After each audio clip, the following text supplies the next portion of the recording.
పడక.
చైర్ కూడా దగ్గరగా, చైర్ దగ్గరగా అన్నాడు.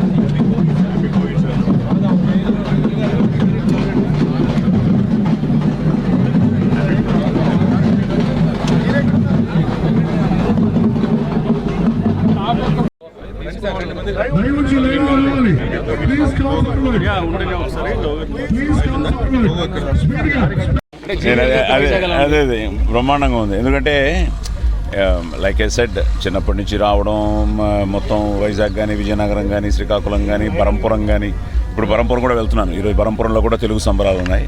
అలాగే ఈరోజు సాయంత్రం పర్లాకెమిట్లో కూడా తెలుగు సంబరాలు ఉన్నాయి. సో వాటికి కూడా అటెండ్ అవుతున్నాను. సో ఇటు రావడమే ఒక ఫీలు. ఎందుకంటే నాన్నగారు ఏదో సాధించాలని ఇక్కడి నుంచి బయలుదేరి ఈ విజయనగరం నుంచి 1954లో చెన్నై వచ్చి ఆయన ఒక లెవెల్గా ఆయన సాధిస్తే, ఆ తర్వాత మీ అందరి ఆశీర్వాదంతో నాన్నతో మొదలైన ఈ ప్రస్థానం మళ్ళీ నాతో కంటిన్యూ అయ్యి, మళ్ళీ కర్ణాటక నన్ను ఆశీర్వదించి, పోలీస్ స్టోరీతో నేను హీరో అయ్యి, తర్వాత ప్రేమ కావాలి అంటూ వచ్చిన ఆది, ఇవన్నీ ఏంటంటే ఇట్స్ అంటే మా శ్రమతో పాటు, మా కృషితో పాటు ఒక దివ్యాశీస్సులు కూడా ఉండాలి, డివైన్ బ్లెస్సింగ్స్ ఉండాలి.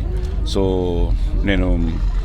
మేమందరం లైక్ మాకు సింహాద్రి అప్పన్నే, అందుకని నా పేరులో కూడా వెంకట వరాహ నరసింహ ఈయన పేరులో ఉన్నట్టే.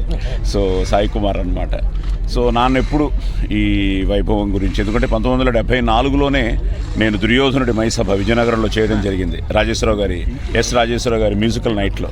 అప్పుడు నాన్న ఎంత భయపడ్డారో నాకు గుర్తుంది ఇప్పటికీ. ఎందుకంటే విజయనగరంలో నువ్వు కానీ శభాష్ అనిపించుకుంటే ఇంకా అద్భుతం, అట్లీస్ట్ బాగుంది అంటే చాలు అన్నారు. ఎందుకంటే అంత భయం ఆయనకి విజయనగరం, ఎందుకంటే కళలకు పుట్టినిల్లు. సో అలాంటిది నేను 1974లో రావడం, నా పెర్ఫార్మెన్స్ చూసి వెంటనే మహారాజా కాలేజీలో కూడా పెట్టించారు రెండో రోజు. సో అక్కడి నుంచి మొదలైన ఈ ప్రస్థానంలో ఈరోజు జీవీఎల్ గారు నిజంగా, నేను అదే రాత్రి కూడా అన్నాను, ఎందుకంటే ఇప్పుడు మనము ఇప్పుడు ఇంట్లో చేసుకోవచ్చు, లేకపోతే ఆయన లెవెల్కి యాజ్ రాజ్యసభ ఎంపీ నేను ఎన్నో వెంకయ్యనాయుడు గారి సంక్రాంతి సంబరాలకి నేను ఆయన ఊరికి వెళ్ళడం, నెల్లూరుకి వెళ్ళడం, వెంకటాపురంకి వెళ్ళడం, తర్వాత ఢిల్లీకి వెళ్ళడం, అలా ఎన్నో నేను ఫంక్షన్స్లో పాల్గొన్నాను. కానీ జీవీఎల్ గారు వైజాగ్ అనేటప్పటికీ ఒక తెలియని ఫీలింగ్ వచ్చింది.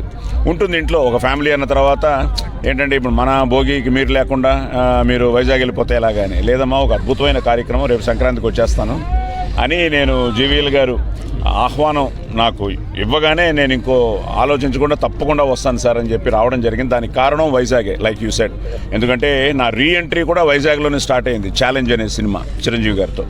నిన్న నేను హోటల్ నుంచి ఇక్కడికి వస్తూ ఉంటే కూడా I was thinking so many memories, so many. నా పెద్ద మంచి సినిమాలన్నీ ఇక్కడే చేశాను, ఛాలెంజ్ కానీ, కర్తవ్యం కానీ, రౌడీ ఇన్స్పెక్టర్ కానీ, అలా ఎన్నో మంచి సినిమాలు ఇక్కడ చేయడం జరిగింది. So Vizag is always special అండి.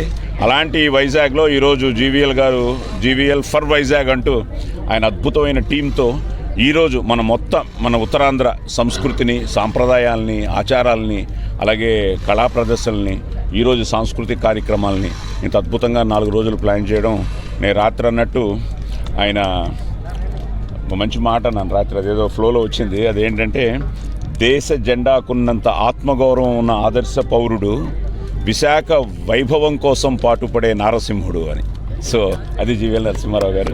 సో అలాంటి ఈ అద్భుతమైన వేడుకలో పాలు పంచుకోవడం నాకు చాలా చాలా చాలా ఆనందంగా ఉంది. Coming home at the same time నేను సంక్రాంతి అల్లుడిగా శ్రీకాకుళం చాలాసార్లు వెళ్ళాను.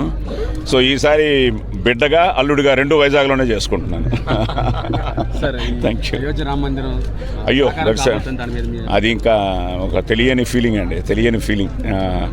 జై శ్రీరామ్. ఎందుకంటే మనం ఇట్స్ సంథింగ్ లైక్ మనకి చిన్నప్పటి నుంచి మా అమ్మగారు నాకు నా జీవితం మొదలైందే సూర్య నమస్కారాలతో. యక్కర్త జగతాంభర్త సంహర్త అని నాకు చిన్నప్పుడు ఎప్పుడో నా ఇదో ఏటో ఎప్పుడో. అలాగే ఆవిడ నేను ఆయన చెప్పినట్టు మన ప్రాసమణి గారు ఎంబీబీఎస్ అంటే మహాభారతాలు, భగవద్గీతలు, భాగవతాలు ఇవన్నీ నేర్చుకోవాలని. అలాగే చిన్నప్పటి నుంచి ఆ క్యారెక్టర్స్ మనకి ఒక తెలియని ఒక ఇన్స్పిరేషను. అలాగే ఒక తెలియని మనకి ఒక ఒక ఒక ఒక ఒక తెలియనిగా ఉప్పొంగుతుంది మన బాడీలో నరాల్లో. అలాంటిది ఈరోజు అది ఆ కళ సాకారం అవుతుంది. So it's a great feeling అండి, అయోధ్య ఫీలింగు. అండ్ నా అదృష్టం నేను ఎన్నో ఈ రామాయణానికి సంబంధించి, భారతానికి సంబంధించి వీటన్నిటికీ నేను ఎన్నో వాయిస్ ఓవర్లు ఇచ్చిన క్యాసెట్లు ఉన్నాయి, డాక్యుమెంటరీస్ ఉన్నాయి. సో నా అదృష్టం ఈరోజు మనందరం ఆ వైభవాన్ని చూడబోతున్నాం. So 22 it's a great day for us. So thanks to the whole people and our leader Modi garu. So it's a great feeling అండి నిజంగా. జై శ్రీరామ్. భోగి పండుగ అలాగే సంక్రాంతి శుభాకాంక్షలు. తెలుగువారికి అత్యంత ప్రధానమైనటువంటి పండుగ సంక్రాంతి పండుగ. సో ఈసారి సంక్రాంతిని మహాసంక్రాంతి పండుగలాగా జరుపుకోవాలని చెప్పి ఇక్కడ విశాఖపట్నంలో తలపించి ఆంధ్ర యూనివర్సిటీ కాలేజ్ గ్రౌండ్స్లో 4 రోజుల పాటు మరి అత్యంత వైభవంగా ఇక్కడ ఏర్పాట్లు చేయటం జరిగింది. పల్లె వాతావరణంలో అన్ని సంస్కృతుల్ని, మన జానపద కళలను, సంస్కృతులను అన్నింటినీ ఇక్కడ ఏర్పాటు చేయటం జరిగింది. అలాగే అనేక మంది ప్రముఖులు, సినీ ప్రముఖులు, నాయకులు, రాజకీయ కార్యకర్తలు అనేక మంది రావటం జరిగింది. మా ఆహ్వానాన్ని మన్నించి సాయి కుమార్ గారు ప్రత్యేకంగా ఇక్కడికి ఈ కార్యక్రమం కోసం నిన్న రావటం జరిగింది. అలాగే ఈరోజు ఉదయం భోగి మంటల్లో కూడా మా అందరితో ఈ ఆనందాన్ని పంచుకోవటం జరిగింది. ఇక్కడ ఈ కార్యక్రమాల్లో అత్యంత ప్రధానంగా మరి ఉత్తరాంధ్ర ప్రాంతానికి చెందినటువంటి ప్రముఖుల్ని, కళాకారుల్ని ప్రత్యేకంగా ఆహ్వానించడం జరిగింది. సో కాబట్టి విశాఖ వాసులందరూ కూడా సాధారణంగా ఈ మధ్యకాలంలో సంక్రాంతి అంటే మరి పండుగ కాకుండా సంక్రాంతి అంటే ఒక రకమైనటువంటి మరి నెగటివ్ యాక్టివిటీస్ చూసాం మనం. ఒక రకమైనటువంటి గ్యాంబ్లింగ్ కానివ్వండి, మరొక పక్క మరి క్యాసినోలు కూడా నడిపినటువంటి సంస్కృతులు చూసాం. అలా కాకుండా అటువంటి తప్పుడు మార్గాల్లో సంస్కృతి వెళ్లకుండా మనందరినీ కూడా మళ్ళీ రూటెడ్గా ఉంచడం కోసం మన యొక్క రియల్ సంస్కృతి, మన సంప్రదాయాల్ని కొనసాగించే ఉద్దేశంతో ఈ కార్యక్రమాలు ఇక్కడ ఏర్పాటు చేయడం జరిగింది. అందరూ వచ్చి ఇప్పటికే పెద్ద సంఖ్యలో మరి ప్రజలు వస్తున్నారు. ఈ 2 రోజుల్లో కూడా దాదాపు 40-50 వేల మందికి పైగా ఇక్కడికి వచ్చి మన సంప్రదాయాల్ని మనం గౌరవించుకునే విధంగా ఇక్కడికి వస్తారని, మరి పండుగ వాతావరణంలో ఈ సంక్రాంతి అందరికీ గడుస్తుందని, ఈ సంక్రాంతి ఈ సంవత్సరం అందరికీ శుభప్రదంగా ఉండాలని అందరినీ వేడుకుంటూ అందరి తరఫున ప్రార్థిస్తూ నమస్కారం. ప్రత్యేకమైనటువంటి ధన్యవాదాలు మరి సాయి కుమార్ గారు. అత్యంత అభిమానంతో మేము పిలవగానే వారు వెంటనే ఒప్పుకొని తక్కువ సమయంలో 4 రోజుల క్రితమే వారికి ఈ కార్యక్రమ వివరాలు తెలియచేయటం జరిగింది. ఇది ప్లాన్ చేసింది కూడా గత వారం 10 రోజుల క్రితమే. చెప్పగానే సాయి కుమార్ గారు వెంటనే నేను వస్తాను బ్రదర్ అని చెప్పి ఒక బ్రదర్లీ అఫెక్షన్తో వచ్చారు. వారికి ప్రత్యేక ధన్యవాదాలు తెలియజేసుకుంటారు. అలాగే ఈ భోగి భాగ్యాల్ని, ఈ సంక్రాంతి సంతోషాన్ని, ఈ కనుమ కని విని ఎరుగని కలిమిని అందరికీ ప్రసాదించాలని ఆ ముక్కోటి దేవతల్ని ప్రార్థిస్తూ అందరికీ భోగి, సంక్రాంతి, కనుమ శుభాకాంక్షలు.